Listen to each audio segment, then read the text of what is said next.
Hello प्यारे बच्चों, क्या हाल चाल। उम्मीद है आप लोग अच्छे होंगे।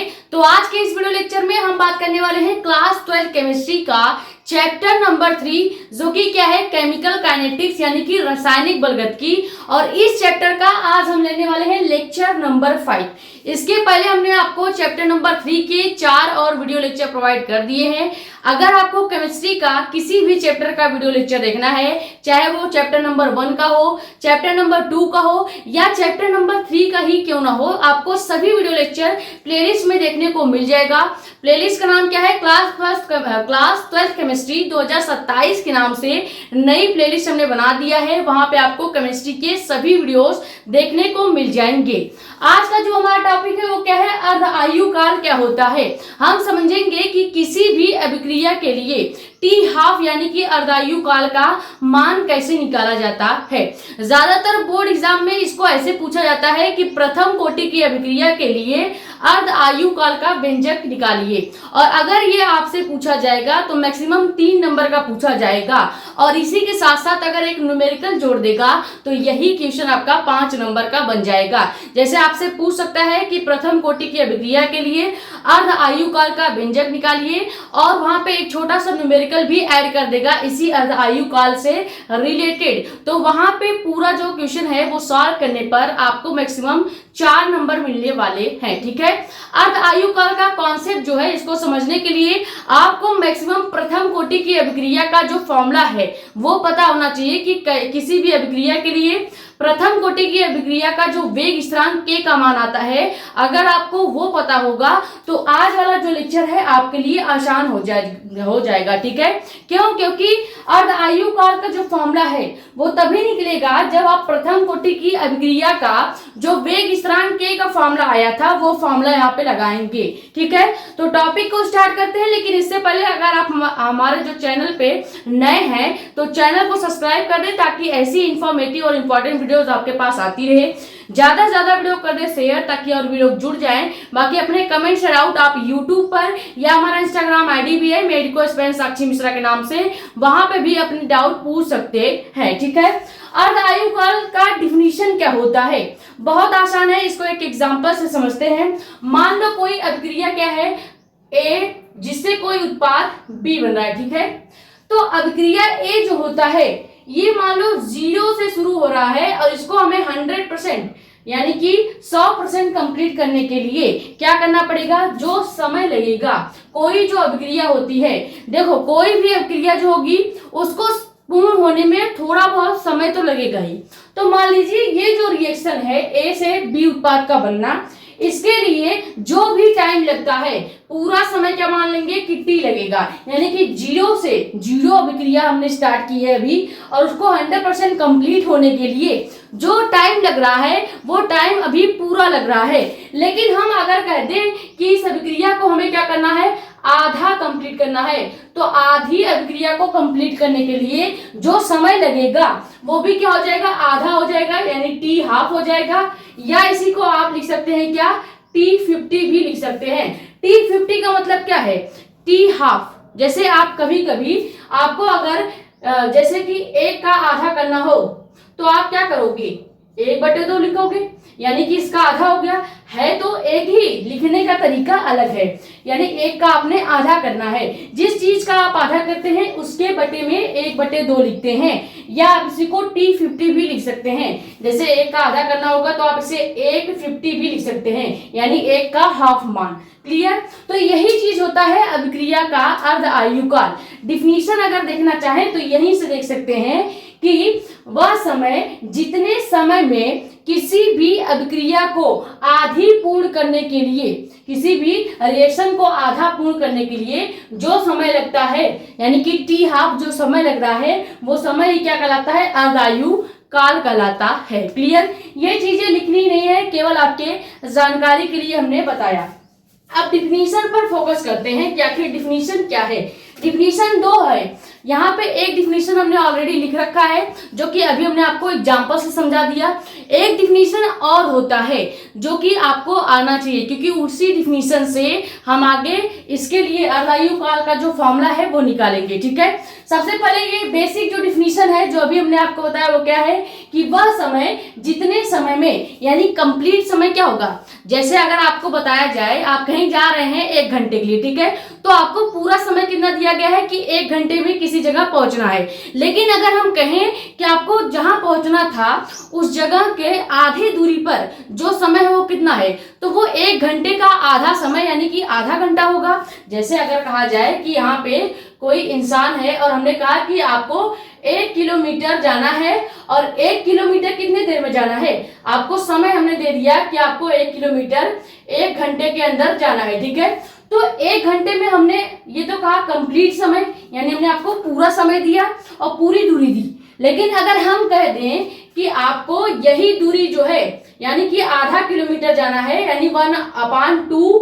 किलोमीटर जाना है, तो यहाँ पे आपको समय कितना लगेगा, 1 घंटे का आधा समय लगेगा, यानी कि कह सकते हैं कि 30 मिनट लगेगा। कितना लगेगा, 30 मिनट लगेगा। तो यहाँ पे समय क्या हो गया, आधा हो गया। तो जैसे ही हमने दूरी कम की समय क्या हो गया, आधा हो गया, और यही आधा समय जो है वही अर्धायु काल है। अब समझिए परिभाषा से कि वह समय जितने समय में कोई जो रासायनिक अभिक्रिया है, ये मान लीजिए जो लड़का है ये एक केमिकल रिएक्शन कर रहा है, ठीक है, अब ये रासायनिक अभिक्रिया यानी इसकी जो दूरी थी कंप्लीट दूरी से आधा, अगर इसको जाना है आधा किलोमीटर ही जाना है तो इसको समय भी आधा लगेगा, और ये जो लगने वाला आधा समय होगा ये समय ही अर्धायु काल कहलाएगा। ये हो गया पहला डिफिनीशन। एक डिफिनीशन और होता है, दूसरा डिफिनीशन ये है कि वह समय जितने समय में किसी भी अभिक्रिया की जो सांद्रता होती है अगर वो प्राथमिक सांद्रता की आधी हो जाए तो उस समय को भी क्या कहा जाएगा, अर्धायु काल ही कहा जाएगा। ये डिफिनीशन भी लिख लेते हैं। डिफिनीशन सेकंड वाला क्या है कि वह समय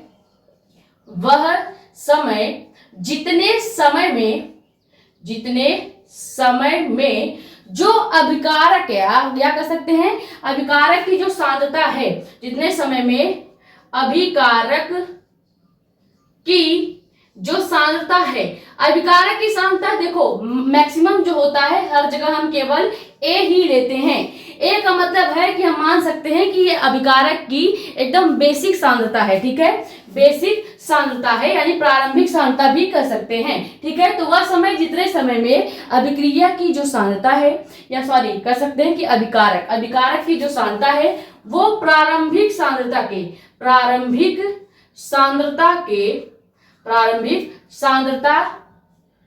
की आधी हो जाए, ठीक है, प्रारंभिक सांद्रता की आधी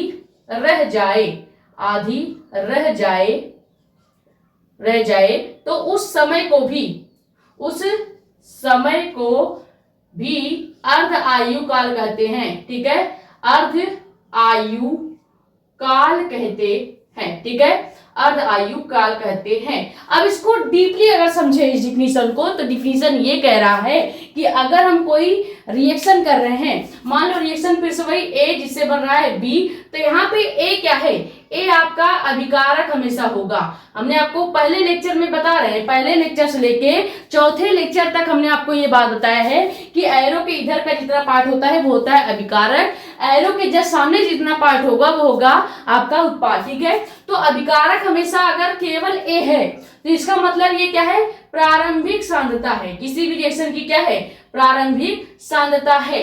अब अगर हम इसी सांद्रता को आधा कर दें, यानी जो प्रारंभिक सांद्रता ए हम मानते हैं इसी को हाफ कर देंगे, तो ये अर्ध आयु काल का सिचुएशन या केस को बताएगा। क्लियर, अभी हम लेंगे जब आपका इसके लिए कह सकते हैं कि फॉर्मूला निकालेंगे, तो वहां पे ये सब नियम लगाएंगे कि अर्ध आयु काल के लिए जो समय है वो भी आधा हो जाएगा, सांद्रता प्रारंभिक हमेशा ए होता है, लेकिन यहाँ पे कहा गया है कि प्रारंभिक सांद्रता की आधी हो जाती है, तो हम ए का भी ए हाफ कर देंगे। ठीक है, ए हाफ का मतलब है कि प्रारंभिक सांद्रता का आधा मान। ठीक है, अब इसको नोट नहीं करना था, एक पॉइंट यहाँ पे नोट करेंगे कि अर्ध आयु काल को कैसे रिप्रेजेंट किया जाता है। तो यहाँ पे नोट क्या करेंगे, लिखेंगे कि इसे इसे का मतलब है कि अर्ध आयु काल को, ठीक है, इसे का मतलब क्या हो गया, अर्ध आयु काल को। अर्ध आयु काल को टी हाफ से या कह सकते हैं कि T50 से दर्शाते हैं या रिप्रेजेंट करते हैं या कह सकते हैं प्रदर्शित करते हैं। शब्द एक ही है, बस कहने का अलग अलग तरीका है। इतनी चीजें समझ में आ गई। अब अर्ध आयु काल का फॉर्मूला क्या होता है वो भी हम लिख देते हैं, यानी कि फॉर्मूला आपका हो जाएगा t half is equal to 0.693 upon k. ये जो फॉर्मूला है इसी फॉर्मूले को हमने अभी प्रूव करके आपको बताना है। ये फॉर्मूला याद रखिएगा, इस फॉर्मूले पे कई सारे न्यूमेरिकल्स आपसे पूछे जाएंगे। आपको कह दिया जाएगा टी हाफ की जगह T50 इक्वल टू 0.693 अपान के। जैसे अगर इसके जगह कोई आपको T50 अपान 0.693 अपान के करेगा तो ये भी अर्ध आयु काल का ही फॉर्मूला है, चाहे आप टी हाफ लिखिए या T50 लिखिए। इतनी चीजें क्लियर हो गई। अर्ध आयु काल होता क्या है आपको पहले ये समझ में आ गया होगा। दो डिफिनीशन हमने बताए हैं, एक डिफिनीशन जो कि हमने आपको एग्जांपल के साथ बताया और ये डिफिनीशन जो अभी हम आगे प्रूव करके भी बताएंगे। सेकंड वाले डिफिनीशन से ही हम अर्ध आयु काल का किसी भी अभिक्रिया के लिए या ज्यादातर प्रथम कोटि की अभिक्रिया के लिए ही पूछा जाता है तो वही निकालेंगे। प्रथम कोटि की अभिक्रिया के लिए अर्ध आयु काल का फॉर्मूला इस वाले डिफिनीशन से निकलने वाला है, ठीक है। अर्ध आयु काल का जो एक केस होता है वो आगे हम देखेंगे। पहले यहां तक आप स्क्रीनशॉट कर लीजिए, फिर देखते हैं कि जो बोर्ड एग्जाम में बहुत ज्यादा पूछा जाता है कि किसी भी अभिक्रिया के लिए अर्ध आयु काल का फॉर्मूला बताइए।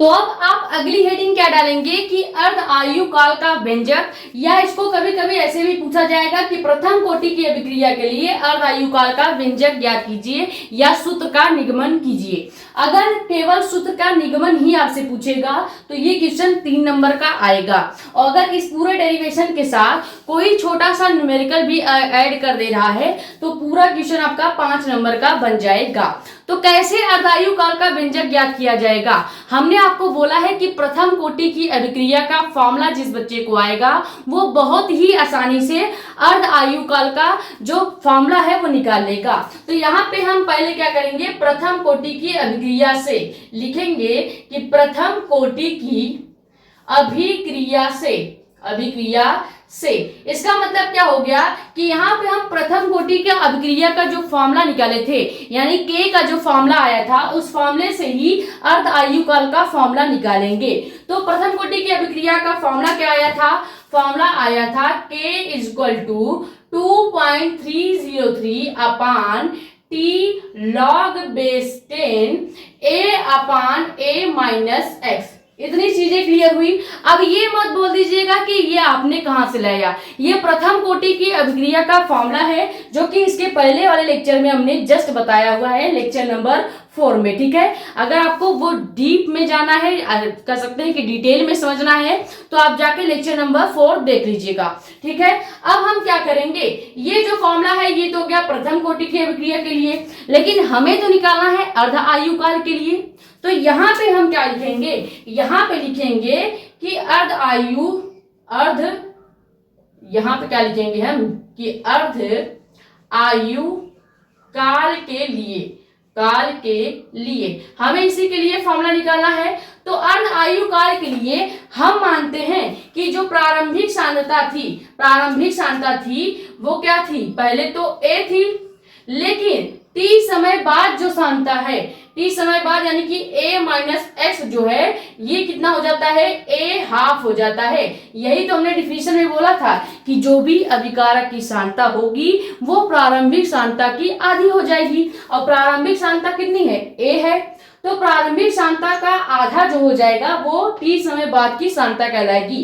देखो सबसे पहले ये जो फॉर्मूला हमने लिखा है प्रथम कोटि की अभिक्रिया में, इसमें जो ये A होता है ये प्रारंभिक सांद्रता को बताता है, ठीक है, प्रारंभिक सांद्रता को बताएगा।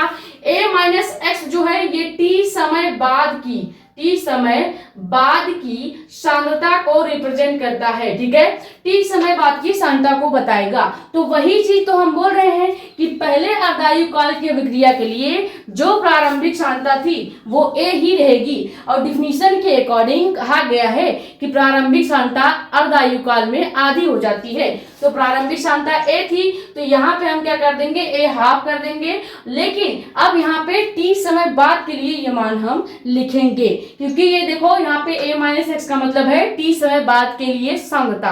तो टी समय बाद जो सांद्रता होगी वो प्रारंभिक सांद्रता ए की आधी हो जाएगी, यानी इसके जगह हम a/2 लिखेंगे। क्लियर। उसके बाद आपका आ जाता है समय। ठीक है, अब अर्धायु काल में हमने बताया है किसी अभिक्रिया को आधा पूर्ण करने के लिए समय भी क्या लगेगा, आधा लगेगा। यानी जहां पे इस वाले पूरे इक्वेशन में टी दिया गया है वहां पे हम टी हाफ लिखेंगे, या आप यहाँ पे T50 भी लिख सकते हैं। ठीक है, टी हाफ या T50 को लिखेंगे। इतनी चीजें क्लियर हो गई। अब हम क्या करेंगे, जो हमने मान निकाला है a का मान, a माइनस एक्स का मान और t का मान, इन सभी वैल्यू को इस वाले इक्वेशन में रख देंगे। इस वाले इक्वेशन को मान लेते हैं कि समीकरण 1 है। ठीक है, यानी प्रथम कोटि की अभिक्रिया का जो फॉर्मूला है वो फॉर्मूले को हम मान लेते हैं इक्वेशन नंबर 1 है। अब यहाँ पे t यानी कि पूरा समय दिया गया है, लेकिन अर्धायु काल का मतलब यह है कि जो पूरा समय है वो आधे समय में बदल जाएगा। तो यहाँ पे हम t की जगह आप ले लेंगे क्या, t हाफ। ठीक है, और प्रारंभिक सांद्रता पहले तो a ही रहेगी, लेकिन t समय बाद वाली जो सांद्रता है ये प्रारंभिक सांद्रता की आधी हो जाएगी, यानी हम a माइनस एक्स की जगह क्या रखेंगे, a/2 को रखेंगे। इतनी चीजें क्लियर। तो रखते हैं, लिखेंगे क्या, लिखेंगे कि समीकरण 1 में a कामा, यहां पे हम रेड से लिखते हैं। ठीक है, a comma a minus x comma t का मान रखने पर तो जैसे ही हम इस समीकरण 1 में t का, a का और a माइनस एक्स का मान रखेंगे तो कैसे ये फॉर्मूला चेंज होगा। यहाँ पे डायरेक्ट वैल्यू रखते हैं। फॉर्मूला क्या है, k equal to 2.303 upon t है, तो t की जगह हमने बोला है t हाफ लेंगे, तो यहाँ पे हम t हाफ ले लेते हैं। क्लियर। उसके बाद log बेस 10 आपका फॉर्मूले वाला वैसे ही रहेगा, a की जगह हमने बोला है a ही रहेगा, तो प्रारंभिक सांद्रता की जगह हम a ही रखेंगे। लेकिन t समय बाद जो सांद्रता है यानी a माइनस एक्स जहां पे दिया गया है, यहाँ पे a माइनस एक्स जहां पे दिया गया है, यहाँ पे हम a/2 ले लेंगे। इतनी चीजें क्लियर हुई। अब यहाँ से देखिए a से a जो है वो कैंसिल हो जाएगा, तो यहाँ पे केवल log 2 बचेगा। तो यहाँ पे क्या बच जाएगा, यहाँ पे बच जाएगा k is equal to 2.303, t half वैसे ही रहेगा। उसके बाद log 10 और यहाँ पे केवल 2 बच गया है। ठीक है, तो यानी यहाँ पे केवल log 2 बचा है। इतनी चीजें क्लियर हुई। हमने केवल एक स्टेप यहाँ पे फॉलो किया है। यहाँ पे अर्धायु काल के लिए एक केस होता है, एक स्थिति होती है। स्थिति ये है कि जब भी आप अर्धायु काल के लिए प्रथम कोटि का फॉर्मूला लगाएंगे तो आपको जहां पे टी है वहां पे टी हाफ लेना पड़ेगा, जहां पे प्रारंभिक सांद्रता ए है वहां पे ए ही रखेंगे, लेकिन टी समय बाद वाली जो सांद्रता है ए माइनस एक्स, यहाँ पे हम a/2 रख देंगे। तो जैसे ही हमने सारा मान रखा तो टी हाफ तो वैसे ही रहेगा, log बेस 10 भी वैसे रहेगा, a भी आपका वैसे है और नीचे a/2 था। तो आपको बेसिक मैथ्स तो आती होगी कि a से कैंसिल हो जाएगा, तो केवल हमारे पास log बेस 10 2 बचता है, यानी कि इसको कहेंगे log 2 बचता है। क्लियर। यहां तक स्क्रीनशॉट कीजिए। फिर हम यहाँ पे log 2 का वैल्यू रखेंगे और log 2 का जो मान है उसका गुणा 2.303 के साथ करेंगे, तो जो हमारा अर्धायु काल का फॉर्मूला आया था 0.693 अपान के वो फॉर्मूला आ जाएगा। पहले यहां तक स्क्रीनशॉट कर लीजिए।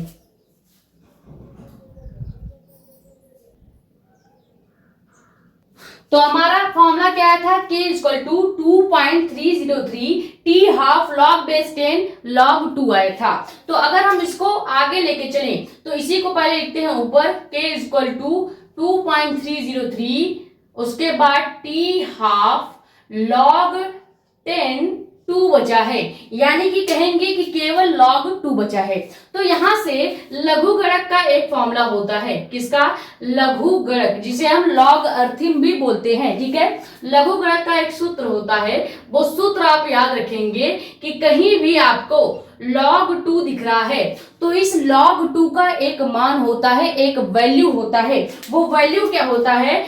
0.3010। इसको डायरेक्ट याद रखेंगे, यानी जहां पे log बेस 10 2 दिया गया है, इसके जगह हम क्या रख देंगे? इसके जगह हम रख देंगे 0.3010। तो ये मान रखते हैं इस वाले इक्वेशन में। तो यहाँ पे क्या हो जाएगा? यहाँ पे के आपका वैसे ही रहेगा, 2.303 भी वैसे रहेगा, t½ भी वैसे रहेगा। इतनी चीजें क्लियर।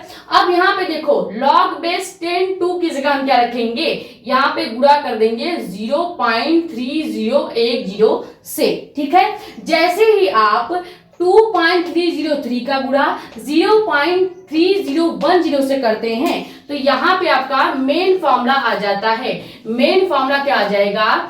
मेन फॉर्मूला हमारा आ जाएगा t½ या यहाँ पे पहले k करके निकाल लेते हैं, ठीक है। k इक्वल टू आ जाएगा क्या? इसका गुणा करेंगे 0.693, ठीक है, 0.693 t½ आ जाएगा। लेकिन हमें k का मान तो चाहिए नहीं, हमें चाहिए समय, यानी कह सकते हैं कि अर्धायु काल का मान। तो यहाँ पे अर्ध आयु काल क्या हो जाएगा? इसको अगर थोड़ा सा अरेंज करके लिखेंगे अर्ध आयु काल के लिए तो हो जाएगा क्या? t½ is equal to 0.693/k।